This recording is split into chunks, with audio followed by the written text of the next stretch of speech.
Congratulations, you're the only person on the planet that missed graveyard cars last week. Here's what you missed.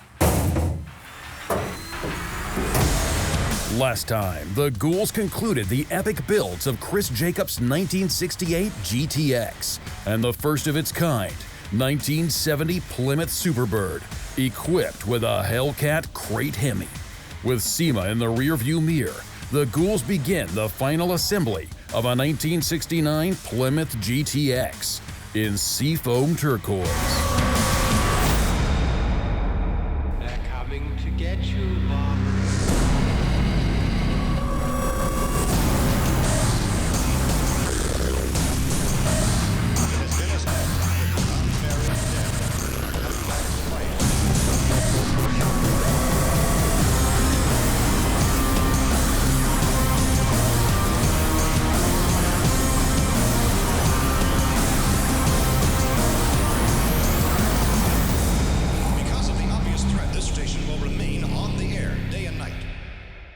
Just working on ordering some parts right now for our 426 Hemi for our 66 Hemi Charger.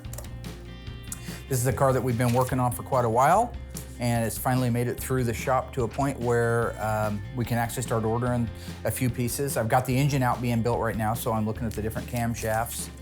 And after that, I'm gonna put in a body order with Classic Industries and be interrupted by my wonderful daughter, Alyssa. Hi. Hello, Alyssa. Hey, I have a gift here from New. How you doing? Is that really still your background?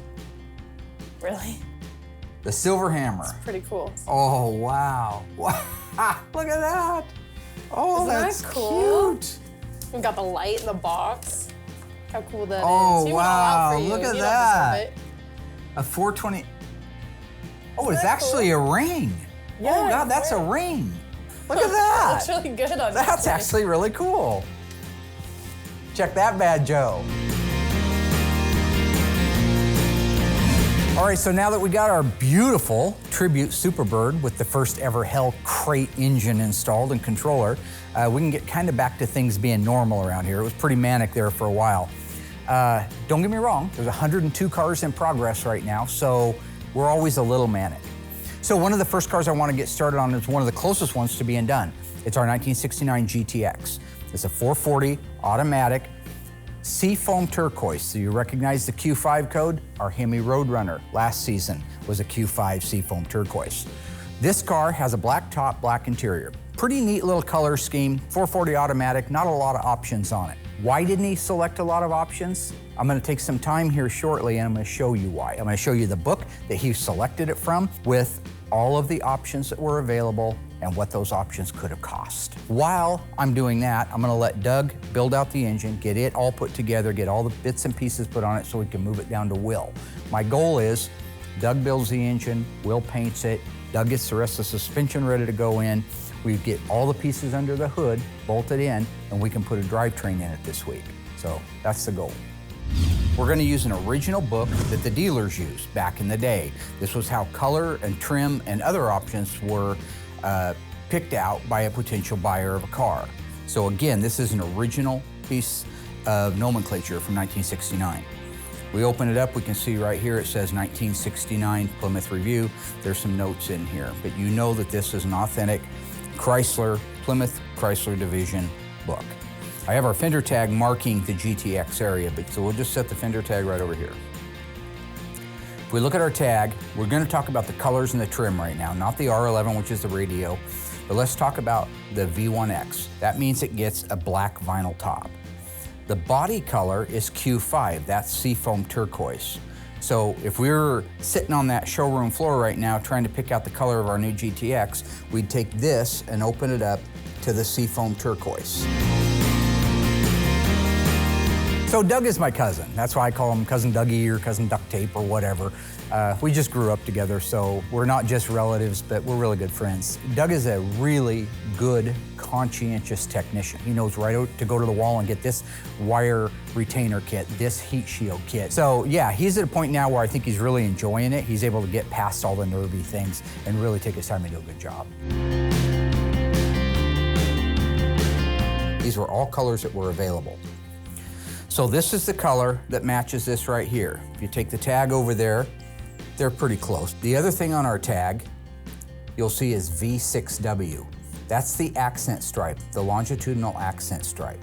So at the back of this book, the salesman could pull out these little swatches here, white one. So you can lay that down over it. But there's your outside colors. You have your turquoise, you have your white, and then you would have a black vinyl top, which they don't actually have the swatch of in here. Then on the interior colors, they went with the basic black. So this is the page. These are actual, real samples of the material that was put on the assembly line cars. This is the cool part. Now this gentleman picked out P6X. The P meant it was premium, the 6 meant bucket seats, and the X meant black. So he has black bucket seat interior. P6X, you see it right there.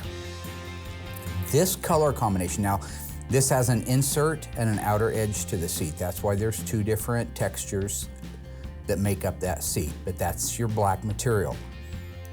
It was available on all Sport Satellite and GTX colors. So no matter what color the outside of the car was, you could get a black interior. The thing about Doug is he's a man of few words. If you watch him, I mean, it's not like he dummies up when the cameras come on. That's just who he is. He's just a man of few words. He's a deep thinker, right? He's that guy on the stone, you know, made out of stone that's thinking all the time. He's always thinking. I think he's proud to work here. I bet he's probably proud of the fact, because he knows where I came from, that this is really a self-built thing just by hard work and dedication and believing in a dream. I imagine he feels that way, and he probably is more apt to share that with other people than with me. So again, there's all kinds of combinations, but there's also not every combination in the world. Let's say you liked a tan interior, this hideous color right here, P6T. Said, I want that interior and I want it with a blue outside. What wasn't available? You can see here, F3, F5, F8, those are your greens. L1, which is our sand pebble, sorry, I think, see? It was available with that color. The T7 coppers was available with them, right there. So it was never available with some of these other colors. So the main point of all that is, if you're building a car today, you can't, unless you're deviating from the fender tag right here, then you have to stay within what was available from the factory. And there's nothing on this planet that's gonna be more accurate than the original book that you ordered from back in 1969. Now that Doug has the engine wrapped up, I'm gonna go get Alyssa. We're gonna go into the training. Mickey versus Rocky, Rocky versus Apollo, right?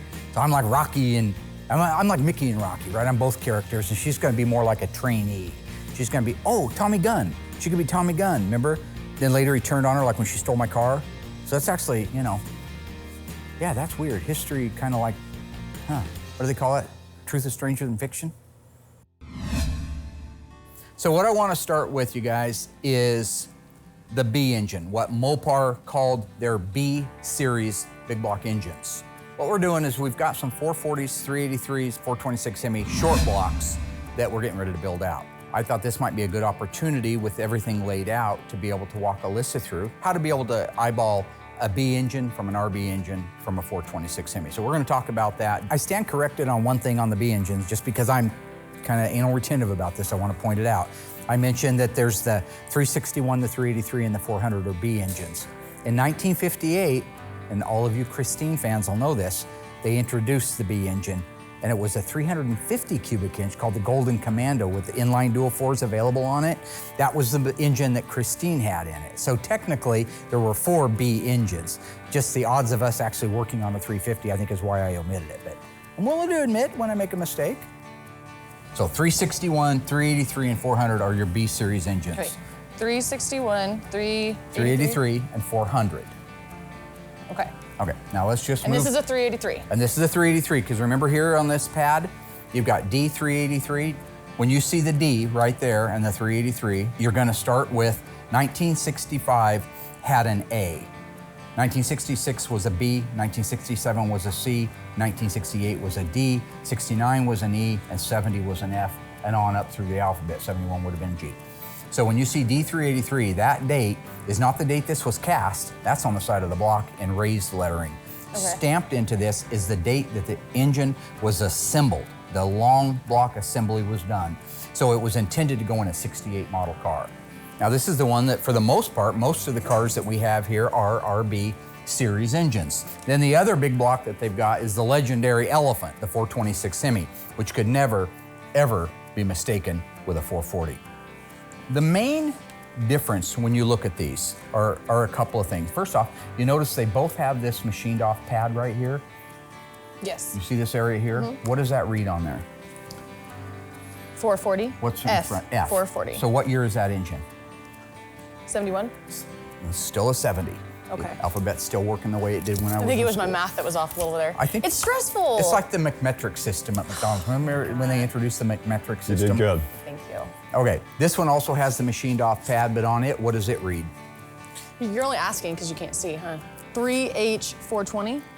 If that wasn't a 3 and we know it has to be an alpha, what is it? Probably a B. Okay, so it's a 1966 426 Hemi, and that's actually what it's going in as a 66 Hemi Charger. So on our 426 Hemi, you've got, let's just take the #2 main journal, this one right here. Great big bolt, great big bolt. That's what you see over here on the #2 main journal of the 440. That's it for the 440. That's all that holds that crankshaft in the saddle is those two bolts. You go to the Hemi, which is a high performance, meant to go fast, later went into drag racing, ran nitro on them, and these things were born to boogie.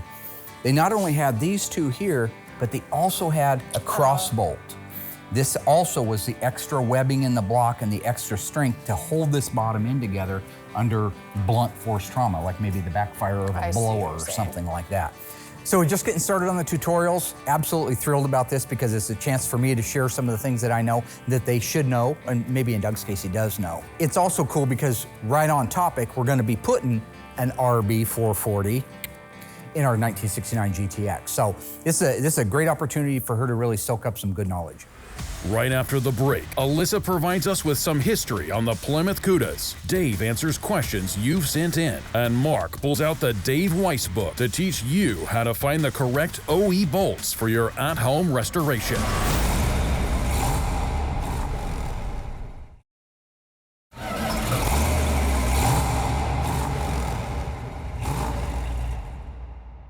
Did you know that the most expensive Mopar ever sold at auction was a 1971 426 Hemi 4-speed convertible Hemi Cuda? It sold for a whopping $3.5 million. It's true. I mean, you can Google it. In 1971, Chrysler sold only 16,159 Plymouth Barracudas and Cudas. Only 108 of those were Hemi Cuda coupes, 11 of which were convertibles, but only 2 of those were 4-speeds. Rarer still, of the 2 4-speed cars, only 1 was numbers matching. So, is that 3.5 million starting to make a little more sense now? Because that makes it a one-of-one car by default. The Plymouth Barracuda was around for about a decade, from 1964 to 1974, but are best remembered for 2 of those years, 1970 and 1971. Now, if you have a personal preference for one year over the other, that's okay, because both years have a history that's worth noting, and they both certainly have value. But when we think of a Cuda, we think of 1970 and 1971, whether or not it's a Cuda or a Barracuda. The 1964 Barracuda was derived from the Plymouth Valiant and was introduced on April Fool's Day, 1964, but it was no joke. It was built for battle against the Mustang. Mopar built 23,000 Barracudas, which isn't bad for a mid-year introduction, but that's nothing in comparison to the over 120,000 Mustangs that were produced after their April 1964 release. A fun fact about the first generation Barracuda is that the 14.4 square foot rear window was the largest ever installed on a standard production car at that time. Another interesting fact is the name, okay? The Plymouth execs wanted to call it the Panda. Thank God that didn't happen. Fortunately, they lost to the designers, and today we have the Barracuda. But in 1969, it was the first year of the short name Cuda. So that helped a little bit because that made it really cool. In 1970, the redesign cut ties with the Valiant. 70 through 71 was the pinnacle of the Barracuda. While the 1969 Cuda was the first year a 440 was offered in the smaller A-body platform, the horsepower and the new Cuda name, it just wasn't enough. But in 1970, the Cuda had everything. Every performance engine was available from the 340 up to the 426 Hemi. But as quickly as the 70 through 71 Cudas rose to greatness, it was all over by 1972. In 1972, there was only one performance engine option, and that's the 340. So no more big blocks or rubber bumpers, shaker hoods, convertibles, rear window louvers, or anything else that screamed cool. Like, they were done with it. They didn't want any more cool. So even though they may be rare, the 70 to 71 Cudas are the most sought after and the most valuable Mopar. First thing I want to talk about is the 915 cylinder head and the 906. Now there was also a third one, and what they're referring to is the last 3 digits of the casting number. If you look at this cylinder head, the 906, 906 is 1968 to 1970, 383, 440, HP and non-HP, all use the 906 heads.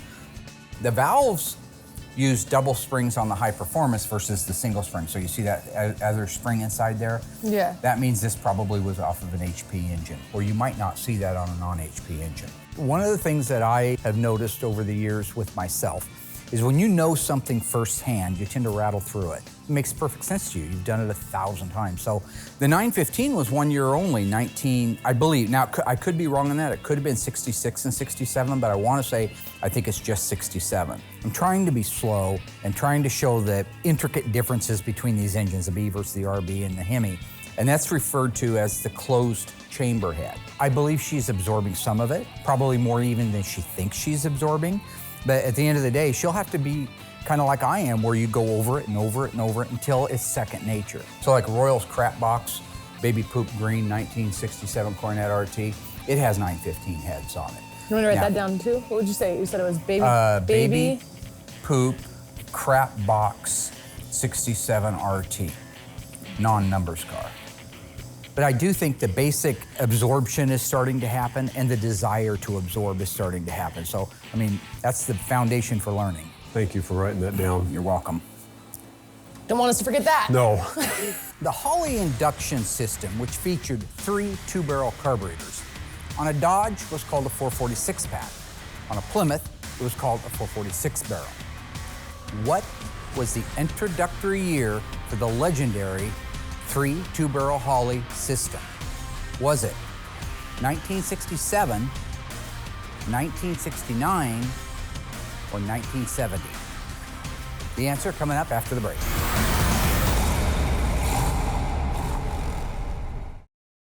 All right, Ghouls, how did you do? What was the very first year, the model year, that the 446 pack was introduced, the multiple Holley carburetor? The answer is 1969. As a matter of fact, it's referred to as the 1969 and a half Roadrunner and Super Bee. That was the first time the induction system showed up. It was available in 70 on a 340 as well as a 440, and it was available only on a 440 in 1971. By 1972, no more fun, no more multiple carburetors. This is kind of gonna dispel a couple of myths.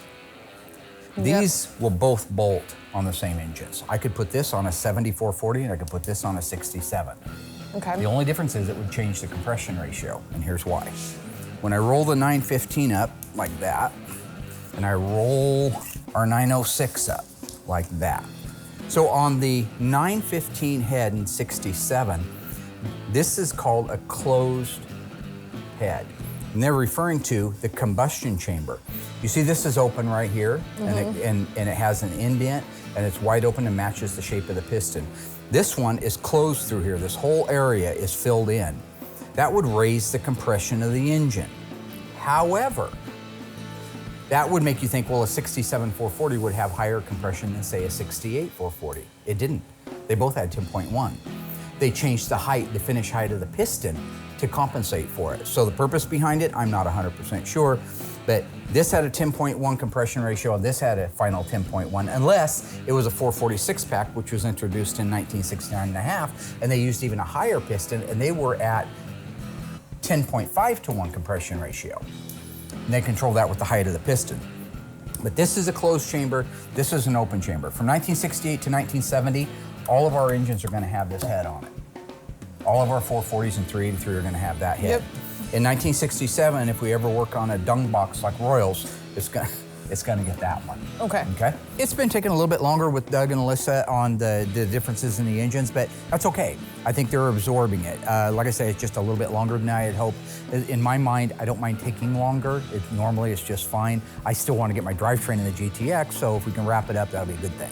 That bad boy, that mother Is that the Hemi? That's the 426 Hemi. Notice the size of it. Let's just take that little critter right there, and let's just take these. These both have the same footprint. So let's put the 915 up next to it. Well, it's like two of these. Yeah, literally.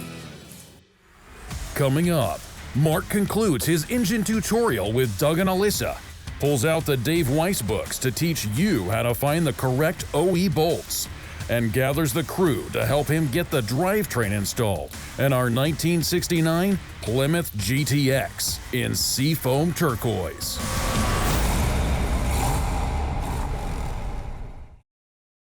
Hey guys, Dave here, Graveyard Carz. I'm the assembly tech here in the assembly room.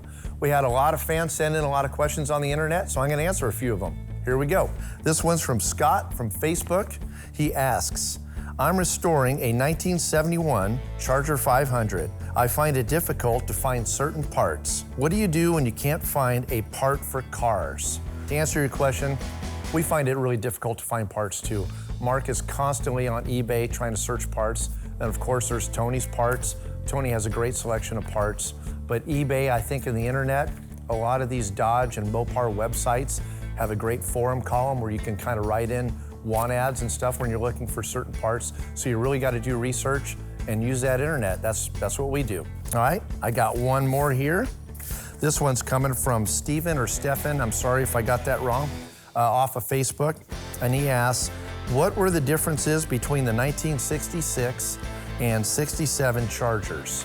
Okay, there's a few on there.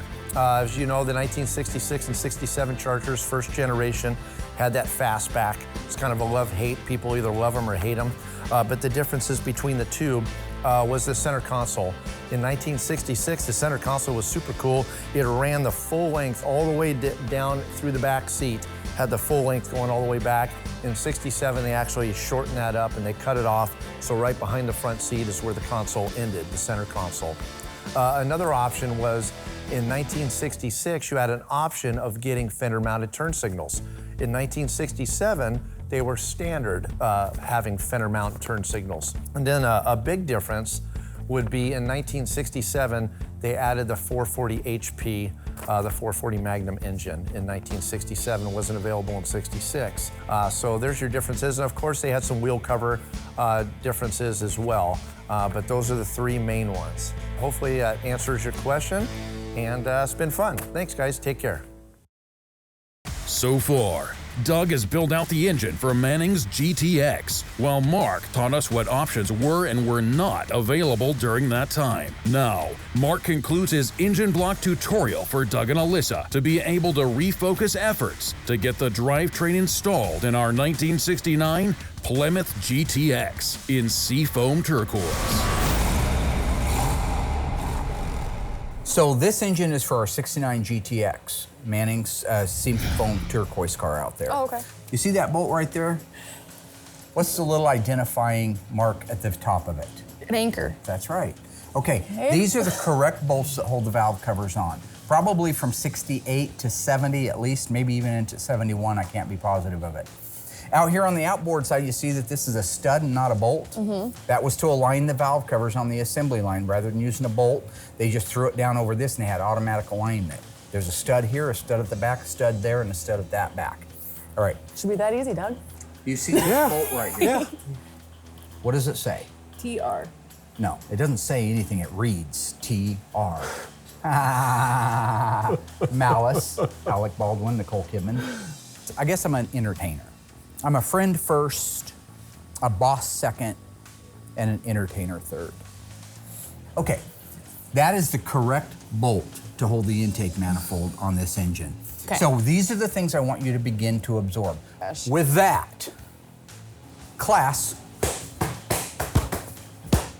is adjourned. Oh my God. I know that I'll never be him and never probably be where he's at because, he's insane with the way he memorizes stuff, and I just don't have a memory like that, but I'm gonna try as hard as I can. Can I go to work now? Can I go home? Yeah.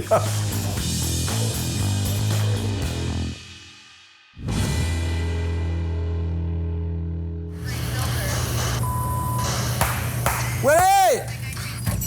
Ha, look at there! My man, sitting around, ain't doing nothing. I'm working.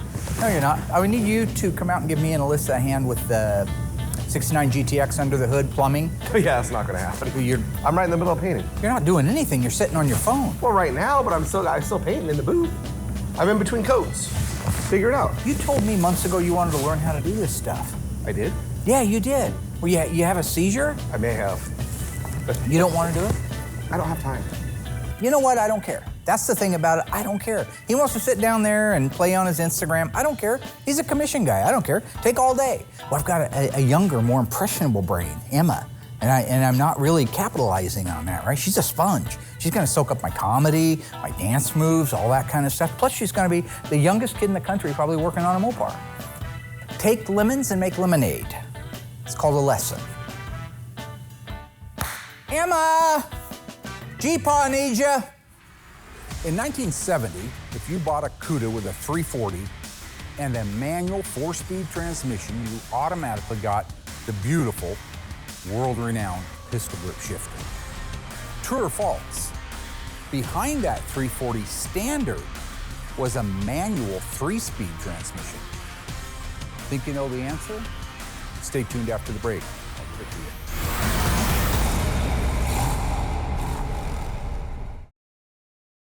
So, true or false?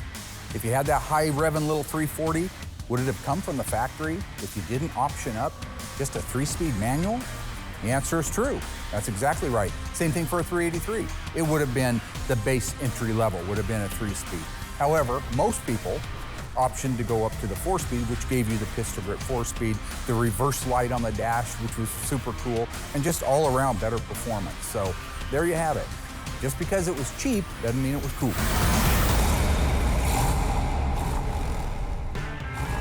What I want to do is take just a few minutes here and teach our audience what I teach our ghouls out here. I'll just say get wise, and they know exactly what it means. It means go into our reference room and grab our Dave Weiss manual. You open up your book, you've got your introduction, how things are laid out in there. We're going to go to the first section I have marked here, thermostat. What you have on this page is kind of a breakdown. This is what the thermostat housing should look like.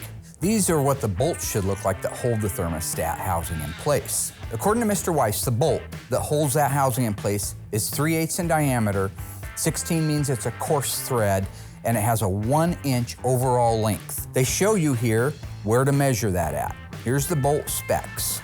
I'll pick up one of those. This is the AMK replica bolt. If you look carefully, you'll see that the new replica bolt isn't as tall in the head as the factory original one. Main thing we want to make sure is that Dave is right. And I ended up with, at the very end of the thread, 989 thousandths. So 1 million is an inch. So right there is exactly what he's calling for, which is your 1 inch. We know that it's a 3/8 thread. You can always double check it if you want to with your calipers. And we end up with almost 400,000, 397 thousandths. That's our 3/8. So we know that is exactly the correct bolt. Dave has the Highland bolt on the left, and then he has another version that could possibly happen here on the right. This has got a D on it. He has pulled some engines apart that have that D in it. So if you're pulling an engine apart and it doesn't have the Highland bolt, but you swear it was an original, you could use that bolt right there and you'd still be correct. So again, there's a lot of knowledge right there that's really helpful when you put one of these cars together correctly. Those are all the fun little parts of what we call around here getting wise. So we'll catch you on the next one. Hi, Doug. Will, I got a 69 383 engine for Manning's GTX that needs to be painted right away. What do you mean right away? Or right now. See, I have it out here on the forklift right now and it's raining outside. well, Doug, I was gonna paint all this stuff for Dave first, so I got time for that. Well, can I bring it in here? So basically, I just need to drop what I'm doing, pull all this stuff out, and get a motor in here for Mark. Is that a problem? Well, yeah, it's a problem. Doug. Odd dude, weird to talk to, can't get any answers out of. So that's Doug. Good luck in life having a discussion with him. So you need this back today? No. I just need it painted today. Doug, What? you're exhausting. I know. It's very simple. Okay, you said you need it painted right now. Yeah. Okay, so you need it today. I just need it painted because it's ready to go and it needs to be in the car soon. You're special, Doug. Thank You're you, a Will. special man. Thank you. Why is she sending you mad faces? Because she said they Alyssa? look cute. Yeah? Why aren't you in the office? I don't understand. I just got done with lunch. I have a question for this Me? young lady. Emma, I have a question for you. Are you terribly busy right now? No. You're not. Okay. I don't know, you sure? I'm getting ready to work on a 1969 GTX. Can you say that? GTX. Very good, very good. We're going to plumb out underneath the hood, like the power brake booster and stuff like that. Would you be willing to give your mother and I a hand doing that? Yes. Really? Now, you've worked with me before, so it shouldn't be any problem. You know what all the tools are. I'll help you. So, You have all the tools on. you know. Okay, you want to help? Yep. All right, I'll see you guys out there. Okay, Okay. get ready. Let's go. I want to go stand. I got a special shirt for you to wear. Okay. So what I'm doing right now is just getting the pieces ready to go underneath the car until the girls get out here. We're gonna put the horns in, power brake booster, master cylinder, that kind of stuff. Once that's in place, then we can lower the car down around it, put the suspension and everything in it. So there, there's the G-daughter. Oh, I like the Tiger, yes. Is the Tiger gonna help? I love it, I love it. Okay, let's set the Tiger right here. Business Tiger, it's a business Tiger. There, I like it. Alyssa, Yep. you and I are going inside the engine compartment. Emma, Both gonna be able to fit in there? I don't know, maybe if you lost some. I don't think I'm the one we're worried about here. Yeah, this happens to be a condition, so.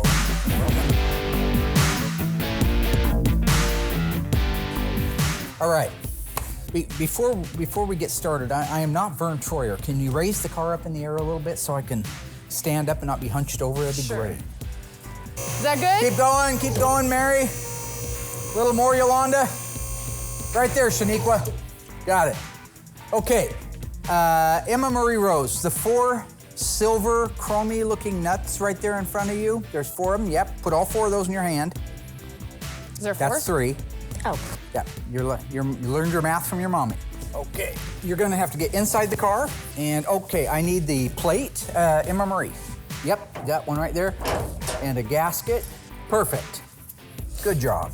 All right.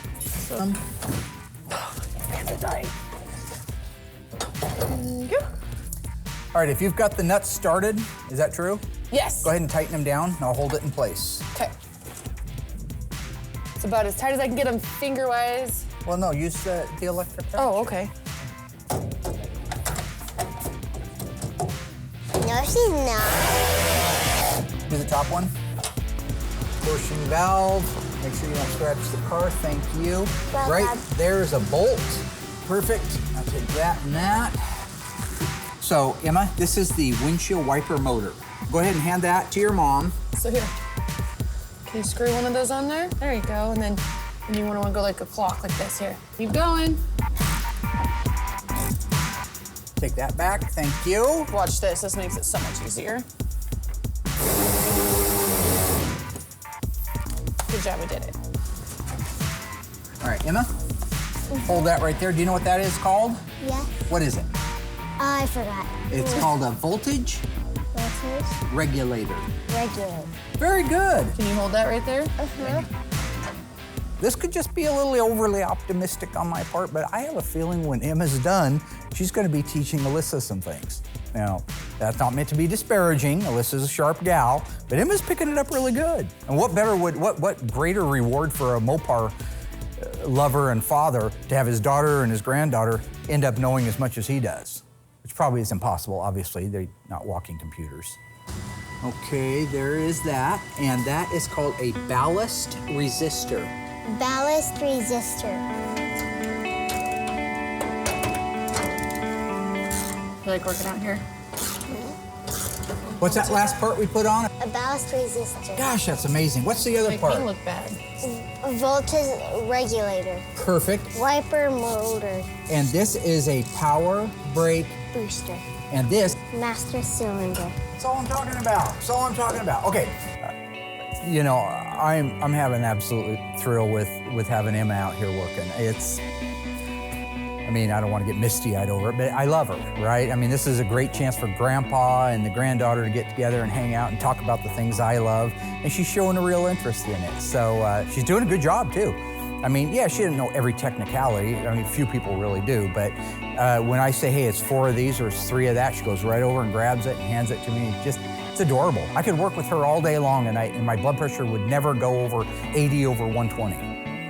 120 over 80. I think the other one would kill me.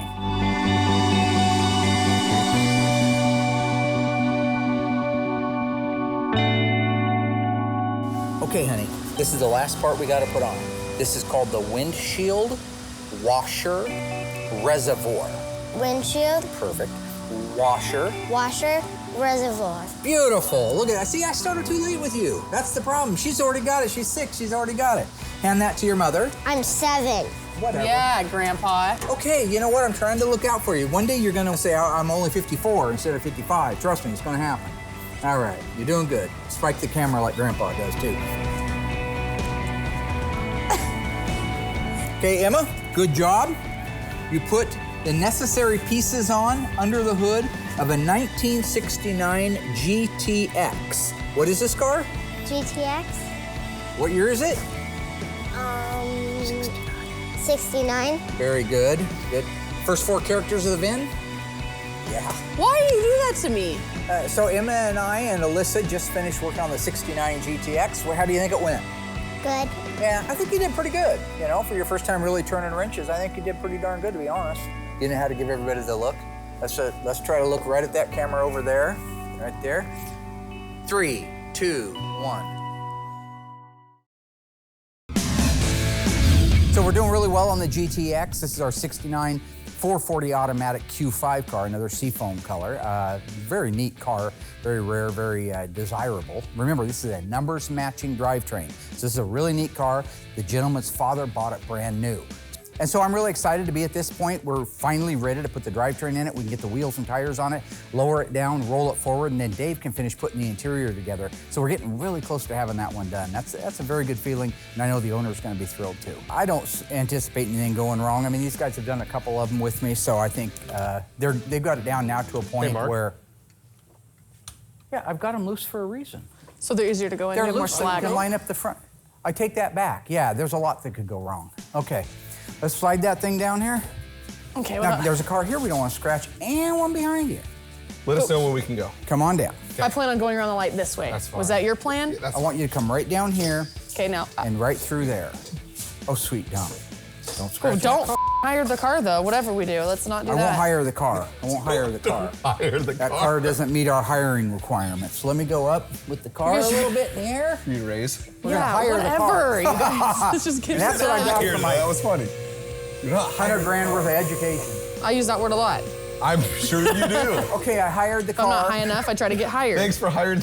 Yeah, See your what I'm car's saying? hired. So let's go put it in. Perfect. Oh, let's not. Sweet.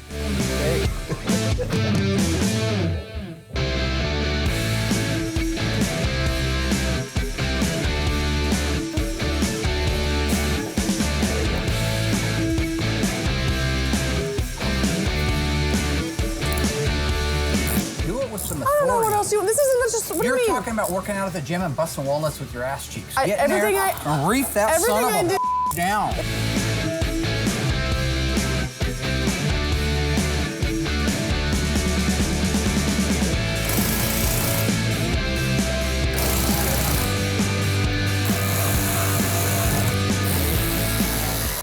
Okay, let's stop and line up these front K-member holes. Remember, Alyssa? Hang on, you crazy baboon. I didn't do anything. Let's go forward a little bit. Right there. Perfect. We're gonna want these up out of the way, over to here as far as they'll go. That's a perfect alignment. That might be the best one we've done yet. You're welcome. Thank you, buddy. That was a thank you. Well, the lifts are getting good. Okay, we're really close here. Yeah, going higher. Kind of higher it up. This is scaring the. Okay. Higher it up here.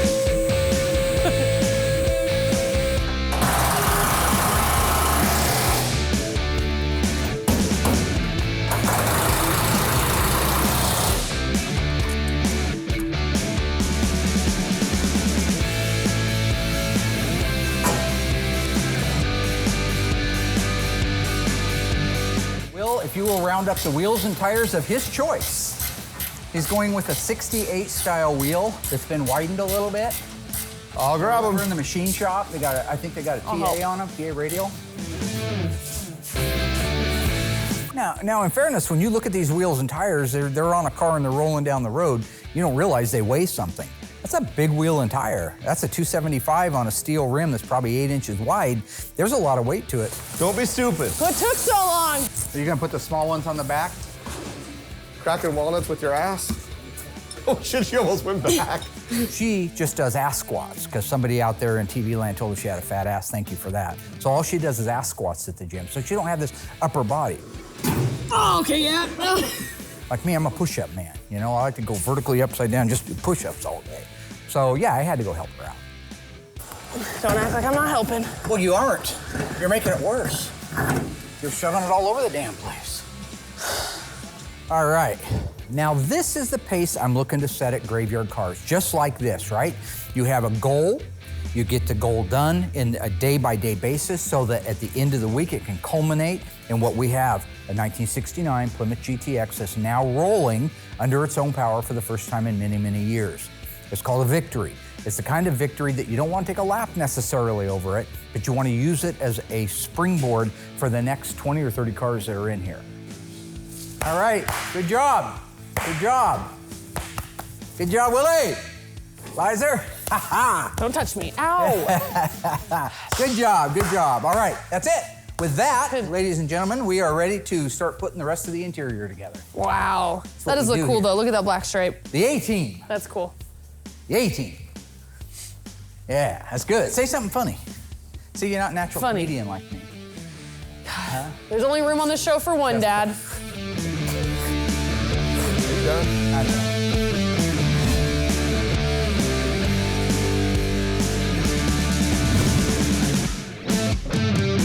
I think we had a really good week. Would you say we had a good week? You helped out a lot. I want to thank you very much. Well, Doug got the engine and the transmission and everything ready to go in the car. Then I was in big trouble. I had to go to the E-Meister General. Echo Bomb 3000, I call her, Emma. And she helped me put the engine compartment together with her mother, Alyssa. And I think that went good. We had a helper that day. What was the helper's name? I haven't named it. You haven't named it? Can we name Mark? You already have. There already is a Mark. Yeah. Okay, he could be Tiger Mark, though. How about, oh, I know. My favorite character when I was growing up in Winnie the Pooh was Tigger. Could we call him Tigger? Tigger it is. Tigger helped us put together the engine compartment on our GTX. And once we had that done, we were able to bolt the drivetrain in, lower the car down, and roll it forward. What do you think of the dance moves I've been working with you on? Hilarious and funny. We got busted to move. You got to come down like that, right? And busted to move over here like that. Out. Now you're getting the groove. Each morning I wake up. I put on my makeup. And I say a little prayer for you. Forever and ever, you'll be in my heart. That's number one right there. Rock and roll, everybody.